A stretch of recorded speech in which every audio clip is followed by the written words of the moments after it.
Kembali lagi di channel Petualangan Catur Blitz, channel yang membahas catur kurang dari 10 menit. Jika ini adalah pengalaman pertama Anda di channel ini, segera tekan tombol subscribe agar Anda tidak ketinggalan video terbaru selanjutnya. Hari ini kita kembali akan membahas pertemuan antara Magnus Carlsen menghadapi Daniel Dubov. Di game ini kita akan melihat bagaimana cara Daniel Dubov menghadapi pembukaan Italia.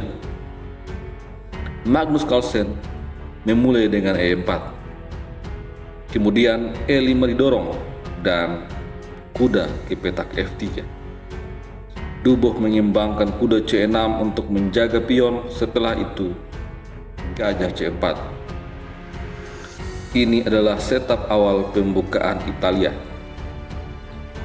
Di posisi ini, Daniel Dubov tidak menyeimbangkan gajah ke petak C5 yang mengarah pada Gioaccio Piano. Dia memilih untuk memainkan kuda F6. Dengan demikian, maka game ini bertransposisi menjadi pembukaan 3 kuda. Setelah itu, Magnus mendorong D3. Dia bersiap untuk mengimbangkan gajah petak gelap. Dubov merespon hal ini dengan H6, mencegah gajah untuk mempining kuda. Oleh karena itu, Magnus Carlsen mengimbangkan kuda C3, lalu gajah B4. Selain mempining kuda, langkah ini juga mempersiapkan hitam untuk bisa rokade. Magnus Carlsen di posisi ini langsung rokade mengamankan raja. Dan Daniel Dubov memilih untuk mengambil kuda. Setelah itu, pion makan gajah. Magnus Carlsen memiliki pion C yang bersusut. Daniel Dubov kemudian rokade. Dia juga mengamankan raja. Setelah itu, gajah mundur ke petak B3. Dan Dubov mendorong D6. Tujuan selanjutnya adalah mengembangkan gajah petak terang. Di posisi ini, Magnus Carlsen menarik mundur kuda ke petak D2, kemudian D5 didorong, menantang pertukaran dengan pion E. Pion makan pion, kuda makan pion, dan Magnus mengembangkan kuda ke petak E4. Selanjutnya, Daniel Dubov membawa kuda ke petak A5 dan menyerang gajah. Gajah makan kuda D5. Setelah itu, menteri makan gajah. Kemudian, di posisi ini, Magnus Carlsen membuat langkah kombinasi. Gajah makan pion. Jika pion makan gajah, maka ini akan dibalas dengan kuda F6. Skak ster. Hitam akan kalah. Oleh karena itu, pada game sesungguhnya, Daniel Dubov terlebih dahulu mengusir kuda. Ancaman ini rupanya direspon dengan C4, menyerang balik menteri. Sekarang, menteri lari ke petak C6. Ini sekaligus untuk menyerang gajah. Gajah mundur ke petak D2 dan menyerang kuda.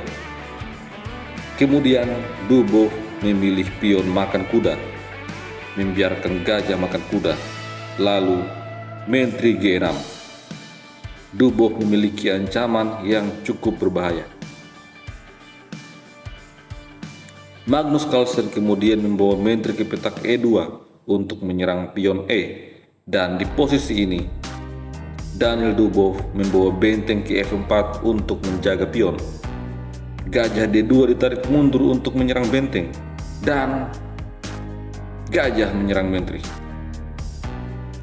Dubov seperti biasa, ketika diserang dia tidak terburu-buru untuk lari, namun mencari serangan balik. Magnus Carlsen kemudian mendorong F3 untuk menyerang gajah, sekaligus masih menyerang benteng.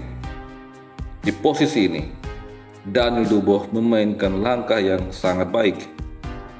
Gajah makan pion, membuat menteri berada dalam ancaman. Jika sekarang menteri lari ke petak E1, maka Menteri makan pion, skakmat. Jika benteng makan gajah, maka pion makan benteng, menyerang Menteri dan mengancam skakmat. Setelah Menteri ke F2 untuk menghindar, benteng F7. Hitam unggul kualitas. Oleh karena itu, pada game sesungguhnya, Magnus Carlsen memainkan langkah terbaik. Menteri F2 ini dibalas dengan benteng G4 mengancam skakster. Magnus Carlsen merespon dengan mendorong G3, kemudian benteng F8, sebuah shadowing pada Menteri. Magnus Carlsen berupaya untuk menyerang balik dan membawa benteng A ke petak E1 menyerang pion E. Namun di posisi ini, Dubov membuat langkah yang penuh perhitungan. Benteng F6. Langkah ini membuat benteng sekarang dijaga oleh pion. Dengan demikian, menterinya dapat beraksi untuk menyerang. Selanjutnya, terjadi pertukaran pion. Lalu, Menteri H5. Setelah itu, benteng menyerang gajah dan Daniel Dubov memilih gajah makan pion, membuka serangan benteng pada Menteri. Menteri di posisi ini coba lari ke petak E2, namun ini adalah sebuah kesalahan yang sangat fatal. Di langkah selanjutnya, Daniel Dubov memainkan langkah yang membuat Magnus Carlsen langsung menyerah. Langkah itu adalah benteng makan pion, skak. Tidak ada tempat pelarian yang aman bagi raja. Sampai di posisi ini, Magnus Carlsen langsung menyerah. Jika pion makan benteng, maka Menteri H1, skakmat. Kalau Menteri G2 untuk menutup skak, maka benteng makan Menteri, skak.